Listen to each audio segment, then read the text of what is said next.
Muy buenos días. Les damos la bienvenida a este segundo día de la primera jornada de innovaciones médico-científicas avalada por la Academia de Médicos.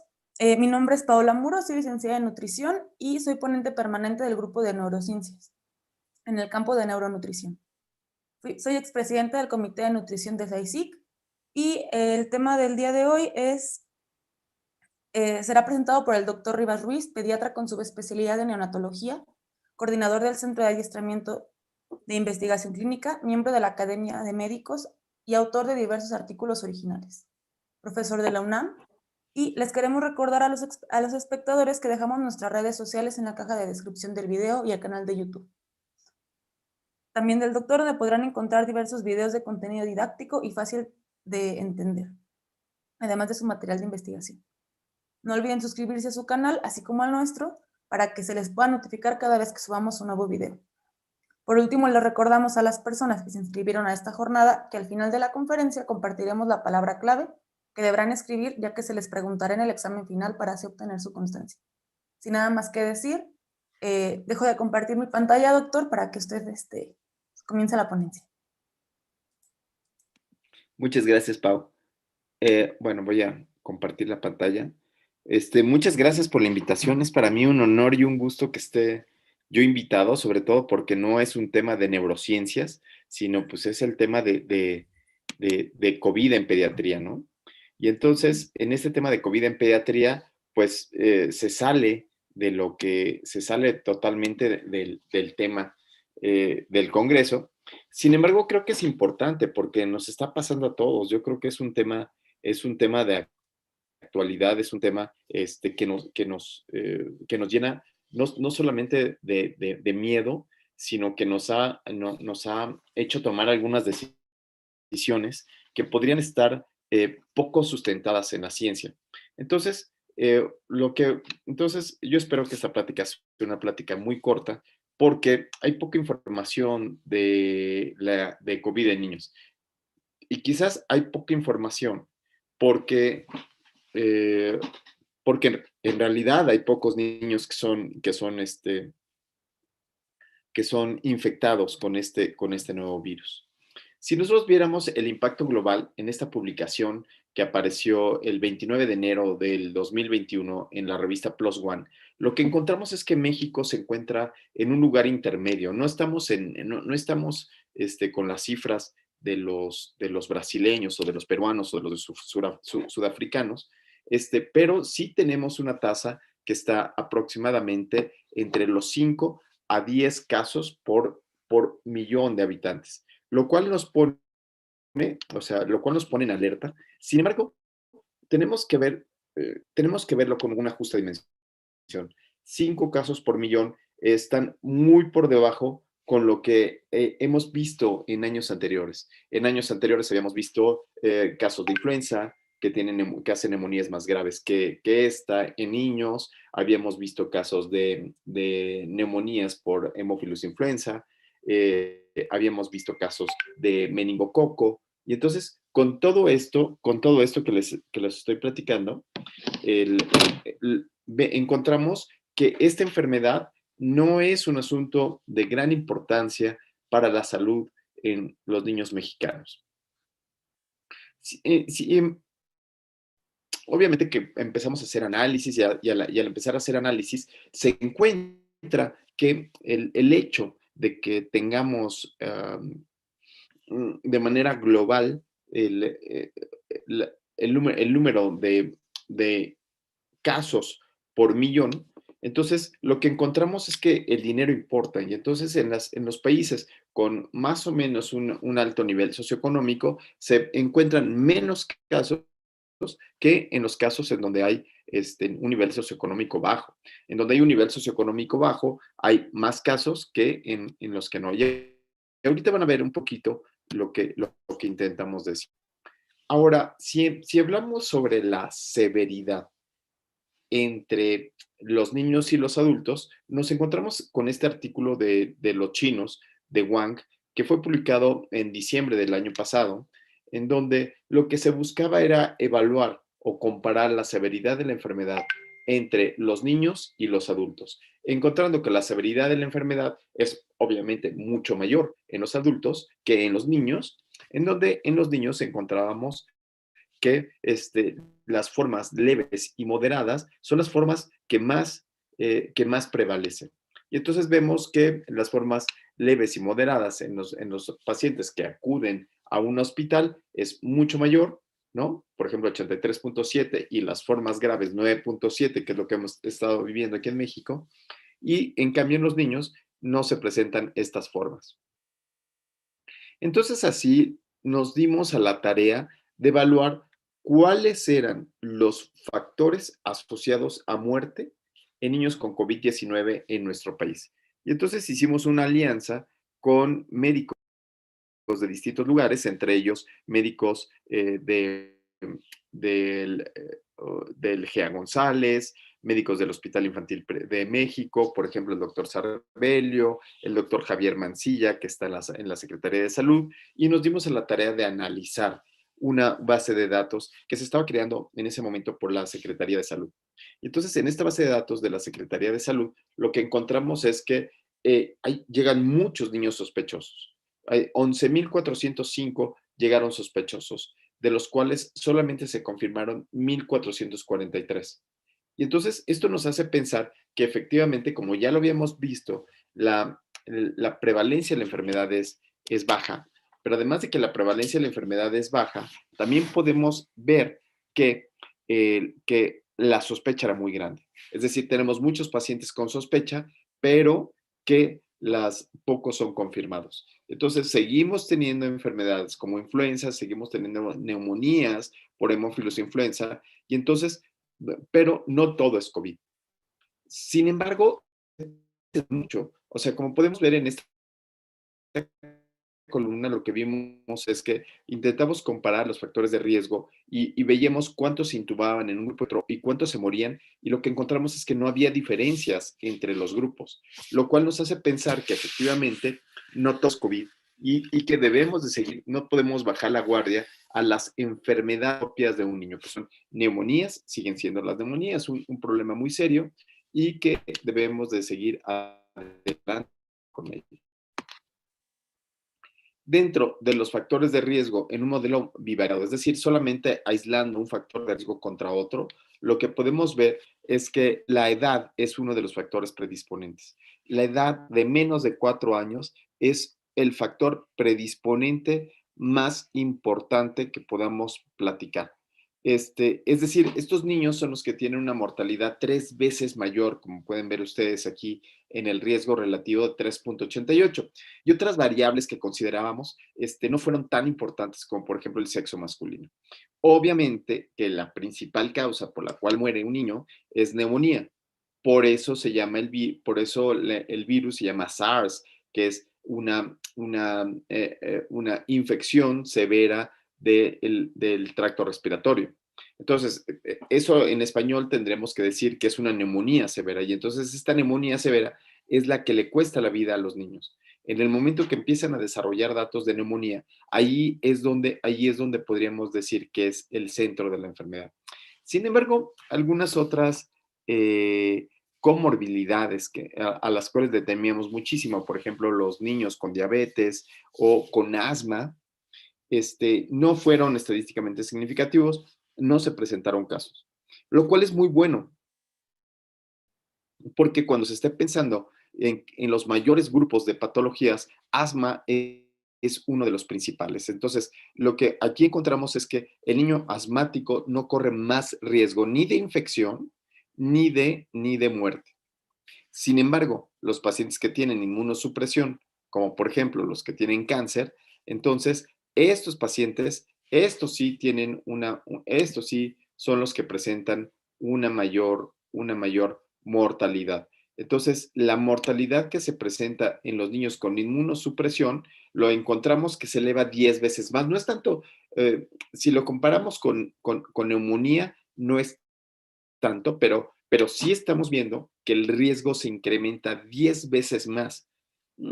Vemos aquí el intervalo que va de 4.7 a 23.9, lo cual nos habla de un intervalo muy grande. Sin embargo, en el intervalo siempre nos está representando que estos niños, los inmunodeprimidos, son a los que tenemos que tomarlos más en cuenta. Algo bueno que también demostramos es que los pacientes con enfermedad renal crónica, los niños con enfermedad renal crónica, no hubieron más casos. Los que también encontramos fueron estos niños con riesgo cardiovascular alto, que no estábamos seguros qué significaba riesgo cardiovascular alto, pero lo que nosotros queremos es que son estos niños que tienen obesidad o que tienen diabetes o algunas cosas juntas o cardiopatías congénitas. Y entonces estos pacientes también tienen un elevado riesgo. Y obviamente que esto podría ser sumamente lógico, que aquellos niños que eran intubados son aquellos que van a presentar mayor riesgo. Y estos fueron los hallazgos que fueron publicados en la Gaceta Médica de México. Uy, algo pasó aquí. No puedo pasar. Permítanme un segundo, que ya me hice bolas. Por intentar hacer ya. Ahora sí ya está. Y entonces, cuando juntamos todas las canicas, cuando vemos todos los análisis juntos, entonces encontramos lo siguiente. Permítanme un segundo. Aquí voy para acá. Y aquí está. Entonces, encontramos lo siguiente. Lo que encontramos es que en estos análisis multivariados, la edad ya dejó, cuando un análisis multivariado quiere decir que yo voy a ver cuál de todas estas variables que fueron significativas de manera independiente, cuál de todas estas variables tiende a ser significativa ya en general. Y entonces lo que encontramos es que la edad parecía que era un factor de riesgo, pero no era un factor de riesgo independiente. Entonces lo que decimos es que tiene que ser un niño que desarrolle neumonía. La inmunosupresión aquí perdió la significancia estadística. Parece ser que es por tamaño de muestra, porque todo el intervalo de confianza se ve que se va hacia el riesgo. Sin embargo, la inmunosupresión, afortunadamente, disminuyó la significancia estadística. Igual el riesgo cardiovascular alto. Entonces nos quedamos con que el factor pronóstico más fuerte es el que los niños desarrollen neumonía. Entonces, estos marcadores de mal pronóstico se han repetido en otras publicaciones. Entonces, en este artículo de Critical Care de García Salinas, que es un grupo de españoles, lo que encontraron es que los factores de riesgo o los síntomas que teníamos que ver antes del ingreso a la terapia intensiva era fiebre, tos y alteraciones y dificultad respiratoria, que son los datos de neumonía.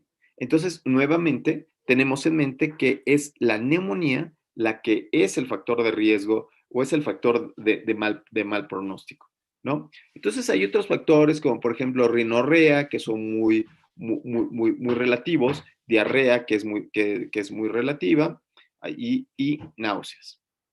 Entonces, en México, en el Hospital Infantil de México, en los pacientes que eran ingresados al hospital, también se hicieron estudios. Y ahí lo que se encontró es, al igual que los datos que nosotros mostrábamos, es que los adolescentes, los mayores de 11 años, tenían un factor de protección. Como pueden ver aquí, es de 1.08, es decir, esa línea sí rebasa un poquito más la línea del no efecto, que sería el 1. Sin embargo, sí se ve como los adolescentes o los niños mayores de 11 años podrían tener un efecto protector. Si ven los niños escolares, digamos que los niños de primaria y los niños preescolares, no hay una asociación estadísticamente significativa, aunque parece ser que van más hacia el riesgo, como lo pueden ver ustedes aquí. Son los niños con leucemia los que verdaderamente están, los niños con leucemia y los niños menores de 3 años. Y aquí aparece algo sensacional. Los niños que no tuvieron vacuna de influenza, es decir, los niños que no recibieron vacunación apropiada durante ese año, fueron niños que tuvieron mayor riesgo. A este estudio le hizo falta un análisis multivariado. En el análisis multivariado para ver si efectivamente la vacuna de influenza pudo haber modificado todas estas acciones. Sin embargo, lo que conocemos es que los pacientes vacunados con influenza, con la vacuna de influenza, lo que hacen es incrementan su inmunidad innata, mejorando su capacidad de acción contra el virus del SARS-CoV-19. Entonces, por esa razón es que en el gobierno de México se dieron a la tarea de vacunar a los niños, a esta población, con el fin de protegerlos.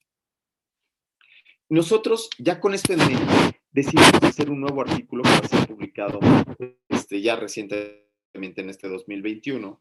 Y entonces lo que veíamos es, ahora, ya vimos qué pasaba con los pacientes con la muerte y vimos que el factor de riesgo más importante es la neumonía. Entonces, ahora nos dimos a la tarea de evaluar cuáles son los factores de riesgo en neumonía en México. Y entonces vemos este diagrama de violín, que es muy parecido a lo que sería un gráfico de cajas, y lo que encontramos es que la edad era una de las circunstancias que más se asociaba. Los niños menores de 2 años que desarrollan neumonía son los niños que presentan más alteraciones. Nosotros hicimos un modelo multivariado. En este modelo multivariado lo hicimos por algo que se llama pasos ascendentes. El primer paso era evaluar si la edad era un factor de riesgo o un factor pronóstico. Entonces, en el paso 1 evaluábamos a los niños menores de 1 año, de 1 a 3 y mayores de 3 años. Y lo que encontramos, que se parece muchísimo a la publicación previa que habíamos visto, es que los adolescentes están protegidos, los niños menores de 5 años están protegidos de la enfermedad. Entonces, no desarrollan neumonía. Son los niños menores de 1 año los que desarrollan la neumonía y son los que deberían estar confinados. De 1 a 3 años también tienen problemas. Entonces, lo que podríamos decir es no abrir guarderías, no abrir escuelas, pero sí podríamos pensar en abrir escuelas. Después, metimos ahora la inmunosupresión. La inmunosupresión son estos niños que tienen lupus, que tienen cáncer, que tienen leucemias, y vimos que efectivamente, de manera independiente, es decir, independientemente a la edad, los pacientes que tienen inmunosupresión tienen un mayor riesgo, como pueden ver en este gráfico.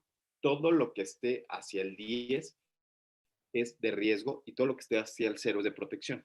Entonces, en este gráfico lo que encontramos es que la inmunosupresión es un factor muy importante.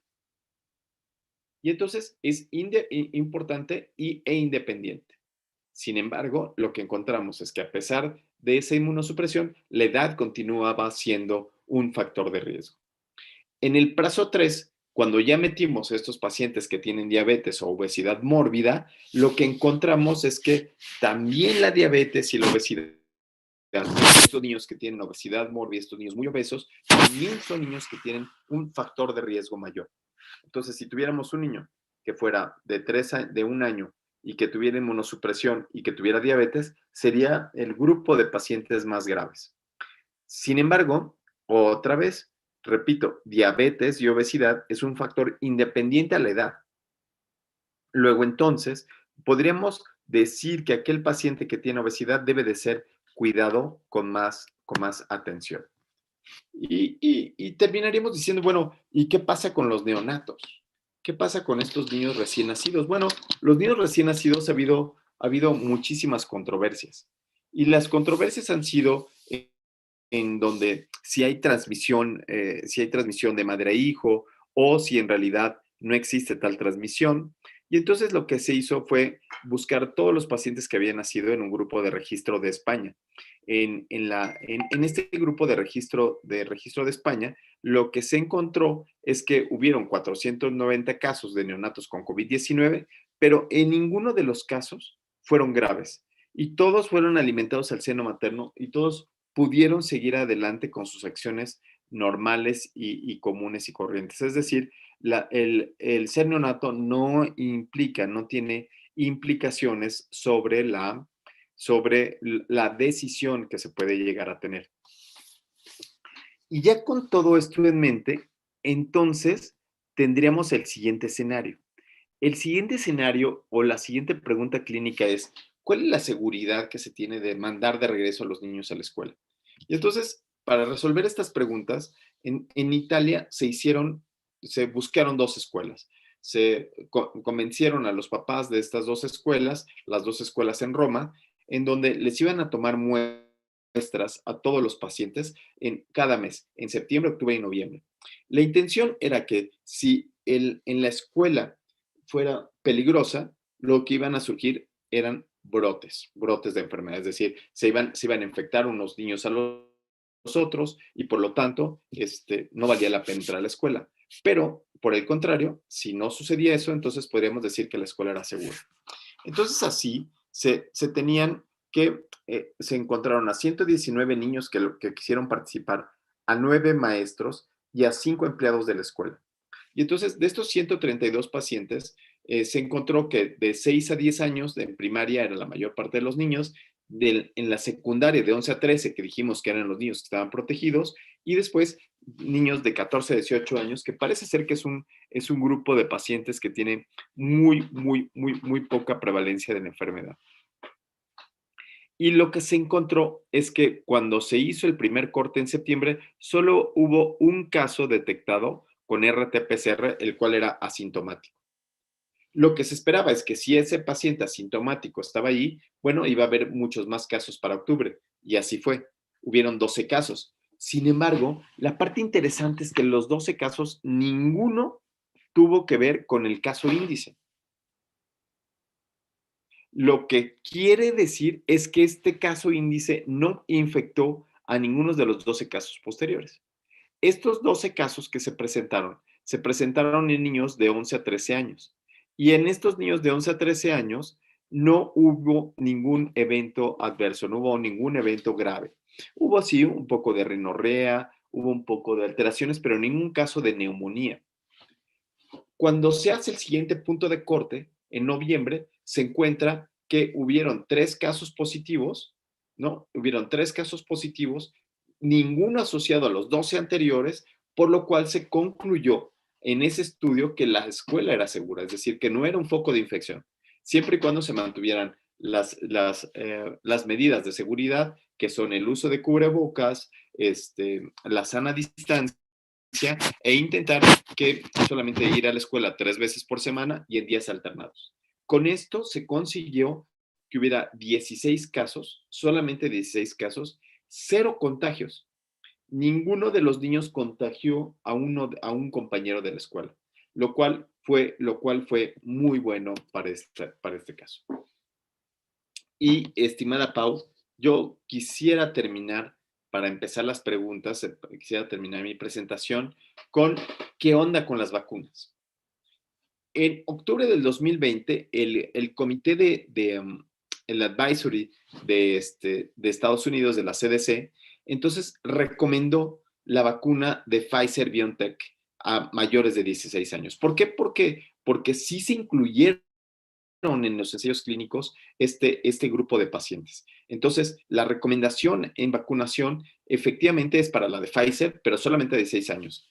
La de Moderna, lo más que incluyó es a mayores de 18 años. Y la de Johnson Johnson o la de Janssen, apenas están haciendo los ensayos clínicos en México a mayores de 6 años, de 6 años en adelante. Entonces, pues las recomendaciones de vacunación en niños están todavía muy vagas, pero además de que están muy, los niños están relativamente protegidas. Hay muy pocos casos.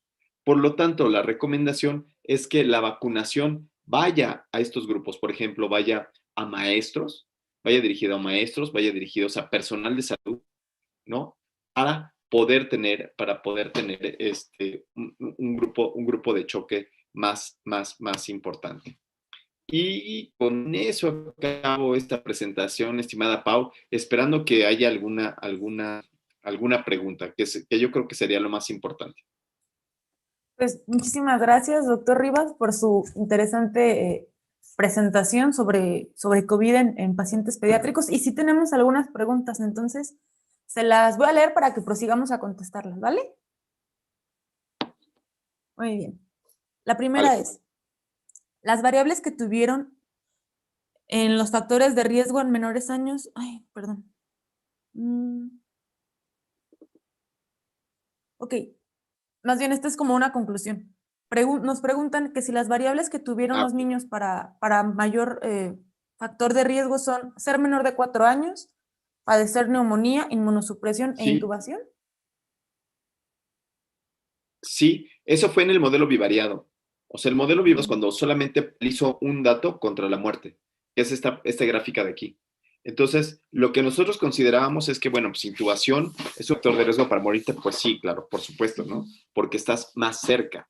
Entonces, más cerca de la muerte. Entonces, nosotros consideramos que intubación podría tener un sesgo de susceptibilidad pronóstica. Entonces, cuando ya hicimos, como podría tener un sesgo de susceptibilidad pronóstica, decidimos meterlo al análisis multivariado. Al meterlo al análisis multivariado, lo que encontramos es que las dos variables, la variable de edad, inmunosupresión y riesgo cardiovascular, se perdieron. Lo único que sabemos ahorita es que el factor de la neumonía, el hecho de que tengas neumonía y que te intuben es el factor de riesgo más grande. Por eso fue que hicimos el otro modelo para neumonía, ¿no? O sea, por eso fue que tuvimos que correr otro modelo, otro estudio, donde nuestro foco era más bien la neumonía.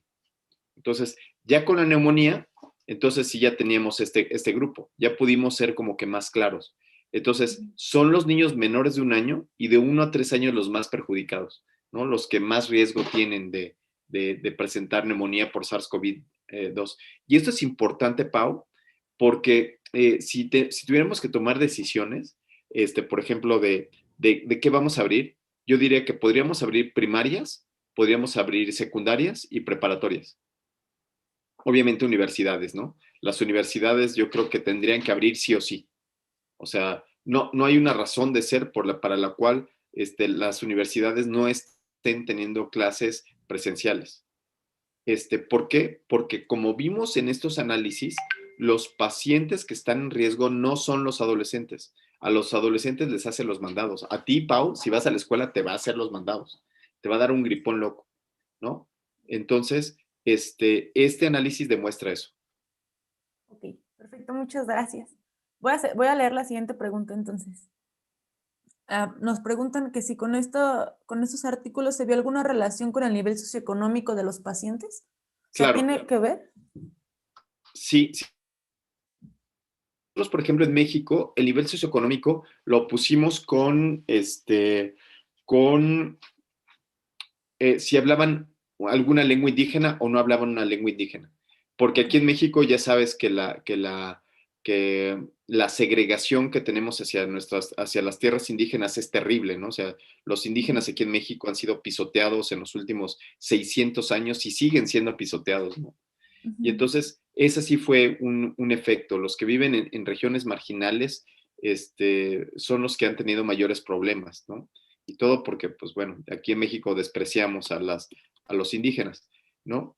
Entonces, cuando se hizo el análisis por este factor, entonces se encontró que los pacientes que tenían mayor mortalidad, la asociación de mayor mortalidad, eran aquellos que tenían un lower income. Los pacientes que tienen poco dinero son los que tienen mayor riesgo de morir, no nada más aquí, sino en el mundo, ¿no? Entonces, aquí puedes ver el lower income es el que tiene mayor mortalidad, que es la que tiene la parte de abajo, y en las escalas, la que ves de 0, 1, 2, 3, 4, es el nivel socioeconómico, ¿no? Entonces, los pacientes que tienen menos dinero sí son los que están más perjudicados. Al perro más flaco se le cargan las pulgas, sí, sí, sí. Ok, pues muchas gracias. Voy a seguir con la siguiente pregunta. Ok, ¿sabe si aquellos sobrevivientes de COVID que fueron intubados presentaron alguna secuela a nivel del sistema nervioso central como ocurre en adultos? Qué buena pregunta, qué buena pregunta. Bueno, obviamente, yo no soy experto en eso, pero sí se han encontrado algunas alteraciones neurológicas. Nosotros hemos leído algunos artículos en donde se platica de estas alteraciones neurológicas, del estado de ánimo, de alteraciones cognitivas, de incremento de depresión, intentos suicidas. Sí, sí, totalmente. En niños no he encontrado absolutamente nada, pero en adultos sí. En niños no he encontrado nada, afortunadamente. Ok, gracias. Mm, la siguiente es, esta es un poco polémica, dice, ¿por qué para la comparación de este estudio los doctores que participaron sí estuvieron dando las cifras verdaderas y para los estudios que dio gobierno no se utilizaron estas cifras? Mira, esa es una pregunta de qué es verdad y qué es mentira. Es una pregunta bien difícil, absolutamente difícil. Nosotros lo Ujú, que tuvimos fue una muestra, fue lo que ujú, fueron los datos que obtuvimos. Entonces, ujú, no podríamos saber si estas son las cifras verdaderas. Lo que se cree es que son 3 veces mayor a esto que estamos presentando. Esto es solamente una muestra de datos. ujú, Y se cree que es 3 veces mayor porque hay muchas personas que no salen de su casa, que tienen miedo a ir al hospital. Y tienen miedo de ir al hospital porque saben que se pueden morir, ¿no? O sea, precisamente ujú, por esta diapositiva donde dices, híjole, si me intuban no voy a regresar, ¿no? Es un factor de riesgo de muerte. ujú. Entonces, eso ha hecho que no me lo vas a creer, Pau, pero la gente tiene unas creencias muy arraigadas en lo mágico, religioso, así es, así, sin ciencia, sin nada. Entonces, la gente no va. Por eso es que hay un subregistro. Sí, Ok. entonces no te sé decir, no sé si la pregunta va derivada así como estas interrogantes del radio de es que nos están ocultando los datos y nos estamos muriendo más. No sé si sea por ahí, pero no podemos contestarlo a la luz de estos estudios. Ok, muchas gracias. Mm, bueno, la siguiente pregunta va ligada a la previa, que dice que qué factor considera que ha provocado este error con el dato epidemiológico, pero creo que la acaba de contestar.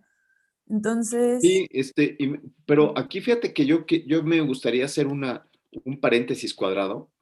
Y es que pocas veces habíamos tenido esta posibilidad de tener los datos para empezar a analizarlos. Antes no teníamos la posibilidad de analizarlos. Entonces, yo creo que si se han hecho las cosas bien o mal, por lo menos podríamos poner una palomita porque estos datos son de todos los médicos que cuando tienen un paciente con COVID-19 lo reportan a la base de datos. Entonces, lo que hay que decir es que muchos de los trabajadores de la salud lo están haciendo muy bien. Entonces, bueno, felicidades a los trabajadores de la salud. muy bien. Am, la siguiente pregunta es que en su discusión usted habla sobre alertar a la población y sobre concientizarla, ¿no? ¿De qué manera nosotros como estudiantes de medicina y del área de la salud podemos sensibilizar a la población sobre esta problemática?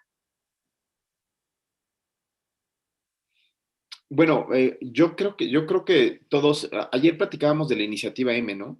Y Ujú, entonces en esta iniciativa M decíamos, tenemos que fomentar la lectura de artículos y fomentar que las noticias se hagan con bases sólidas y firmes en estudios científicos. Eso es lo ujú, que platicábamos ayer. Entonces, un estudiante de medicina podría decir que los niños, como estamos viendo aquí, los niños no son tan afectados. Entonces, a mí me parece que en estos pasos que tenemos que dar, ya, ojo, yo creo que los adolescentes, y como ustedes, como Pau, como tú, Pau, ujú, ya deberían de regresar, o sea, deberían de decir, ¿por qué estamos confinados? O sea, ¿por qué está viendo este confinamiento a pacientes de tan bajo riesgo? ujú. Entonces, ustedes como estudiantes de medicina que están confinados, sí que podrían llamar la atención de sus autoridades y decir, vamos a sentarnos, a decir, ¿por qué, en qué se basan? ¿Cuál es su base para que nosotros no vayamos a la escuela? Siendo que hay estudios en México en donde se ha encontrado que los factores de riesgo son ser menores de, ser menores ser menores de 1 año o ser menores de 3 años. ¿Sí? Ok. Entonces, yo creo que ese es un punto muy interesante, o sea, que los estudiantes de medicina puedan tener esta actitud eh, de discusión con las autoridades. Las autoridades tendrían que tener esta posibilidad de discutirlo cara a cara, ¿no? No en el, ay, pues es que yo creo que se van a contagiar. Ay, yo creo que puede ser que los pacientes, si van a la escuela, se van a contagiar unos a los otros y va a ser un contagiadero. Pues la verdad es que en los estudios científicos por ejemplo, estos que han sido publicados en Italia, no se contagian. Tú dices, tienes que tener su sana distancia, tienes que tener los cubrebocas, tienes que evitar este saludo. Entonces, no sé si esa sería la pregunta, Pau. Sí, sí, muchísimas gracias, doctor. Para concluir, me gustaría hacer una pregunta a mí sobre la lactancia materna y el COVID, que es un tema tan interesante y tan controversial, ¿no? Usted comentaba que es totalmente seguro, pero no sé si hay alguna recomendación sobre cómo tiene que darse la lactancia materna, el uso de cubrebocas, lavado de manos. Sí, yo creo que el uso de cubrebocas no. O sea, la mamá está Ok. tan cerca del bebé que el uso del cubrebocas no, pero sí la Ok. lactancia materna. La lactancia materna lo que se sabe es que transmite IgG. Entonces, aun si la mamá estuviera contaminada, le da al bebé el IgG, o sea, la posibilidad de estar, Ok, ¿sí? O ok. sea, de darle un poquito de vacunita al bebé. En este estudio de 490 casos de niños con COVID-19, todos los bebés estuvieron hicieron piel a piel, alojamiento conjunto, hicieron todo normalmente. Y todos los niños, los 490, estuvieron perfectos. Todos recibieron lactancia materna. Entonces, otra vez, debemos de pasar de la evidencia o de la sospecha a la evidencia. Porque si empezamos a sospechar, ay, no, no cero de eso, sí cero de eso. O yo creo que no, yo creo que sí. Ahí es donde está el problema. Entonces, los estudios indican que no pasa nada. Ok, perfecto. Luz verde para la lactancia materna, una vez más. Luz verde para la lactancia materna, sí. Ok, pues esas serían todas las preguntas. Le agradezco mucho, doctor, por su tiempo y por su excelente aportación. Para concluir la sesión de hoy, me gustaría comentarle a todas las personas que nos ven y que nos van a ver que la palabra clave del día de hoy es original para que la apunten. Recuerden que esta palabra se les va a preguntar posteriormente y que estén atentos para ¿Cuál es nuestras la palabra pláticas de clave? toda la semana. Y no ¿Cuál es olviden la palabra suscribirse clave, a perdón? nuestro canal de YouTube y seguirnos en nuestras redes sociales, tanto las de Neuroanatomy como las del Dr. Rivas. Y pues con esto quedamos despedidos. Le agradezco nuevamente, doctor, por su participación y muchas gracias por todo. Gracias. Oye, Pau, se me olvidó la palabra clave. ¿Cuál era? Es que se cortó ahí en ese momento. Ay, perdón, ok, la repito. La palabra clave es original. ¿Se escuchó? Se perdió otra vez, perdón. Ok, No, no se escuchó. perdón, la palabra ¿Es? es original. Ok, Perfecto. ok. Muchas gracias, doctor.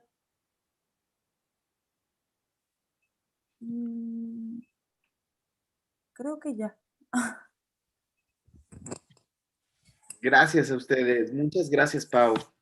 Gracias, doctor, y gracias por Muchas, la muchas plática gracias. de hace rato. Que esté Estés muy muy bien, un bien. gusto.